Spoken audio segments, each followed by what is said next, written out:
کچھ لوگوں کی زندگی بہت بری گزرتی ہے کیونکہ ان کا خود کے غصے پہ کوئی کنٹرول نہیں ہوتا، اور یہ چیز ان کو اندر سے ہی کھائی جا رہی ہوتی ہے، اور وہ جان نہیں چھڑا پا رہے ہوتے اس سے۔ وہ اتنا ہار مان جاتے ہیں کہ وہ یہ کہتے ہیں کہ یار کہ میں اپنے غصے سے جان نہیں چھڑا سکتا، اور یقین کرو اللہ تعالیٰ مجھے معاف نہیں کرے گا کیونکہ میں اتنا غصہ کرتا ہوں لوگوں کے ساتھ، میں لوگوں کو نہیں معاف کر پاتا۔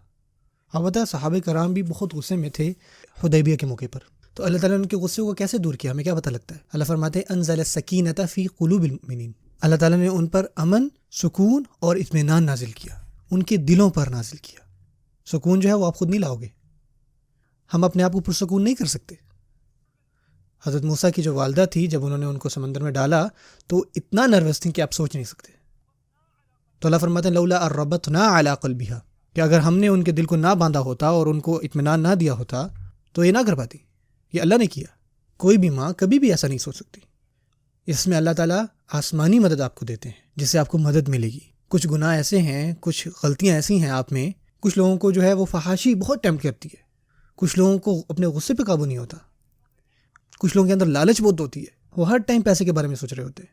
ان چیزوں کے جو حل ہیں نا وہ اللہ تعالیٰ کی طرف سے آئیں گے آپ پر، اللہ تعالیٰ آسمانوں سے بھیجیں گے، اللہ تعالیٰ اپنی مدد بھیجیں گے ان چیزوں کے لیے جو آپ کے اندر ہیں، اللہ تعالیٰ اس کو ٹھیک کریں گے۔ جیسے اللہ تعالیٰ آسمان سے بارش برساتے ہیں اور وہ زمین کو ٹھیک کرتا ہے نا، اسی طرح سیمددکم باموال وبنین۔ لیکن یہ صرف کافی نہیں ہے، اللہ فرماتے ہیں وَيَجْعَلْ لَكُمْ جَنَّاتٍ وَيَجْعَلْ لَكُمْ أَنْهَارًا، اللہ تعالیٰ جو ہے وہ آپ کے لیے باغات بنائیں گے، اللہ تعالیٰ آپ لوگوں کے لیے نہریں بنائیں گے۔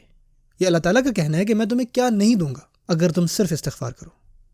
آپ اور میں جب یہ سوچتے ہیں کہ ہم استغفار مانگ رہے ہیں تو ہم صرف اللہ سے معافی مانگ رہے ہیں، اللہ تعالیٰ ہمیں یہ بتا رہے ہیں کہ جب آپ مجھ سے معافی مانگتے ہو، استغفار کرتے ہو، تو اس کا مطلب یہ ہے کہ کوئی چیز نہیں ہے جو میں تمہیں نہیں دوں گا۔ اس کا مطلب یہ ہے کہ تم باقی چیزیں بھی مجھ سے مانگ سکتے ہو، یا صرف تم مجھ سے استغفار مانگو اور اللہ تعالیٰ سب کچھ دیں گے، سب کچھ، کچھ نہیں باقی رہے گا۔ پیسے، بچے، اللہ تعالیٰ آسمان کھول دیں گے یہاں پر، باغات، نہریں، سب کچھ۔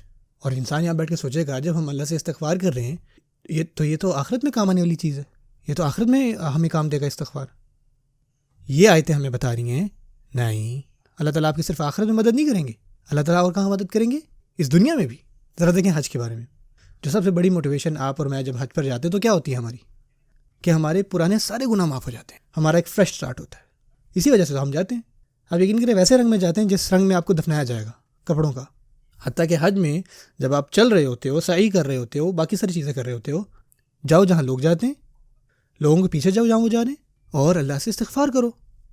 جو بنیادی چیز ہے نا حج میں، وہ بھی استغفار کرنا ہے، اللہ سے معافی مانگنا ہے، جو اس کا بنیادی گول ہے وہی ہے۔ اور حج کے موقع پہ ہم اللہ سے کیا مانگتے ہیں؟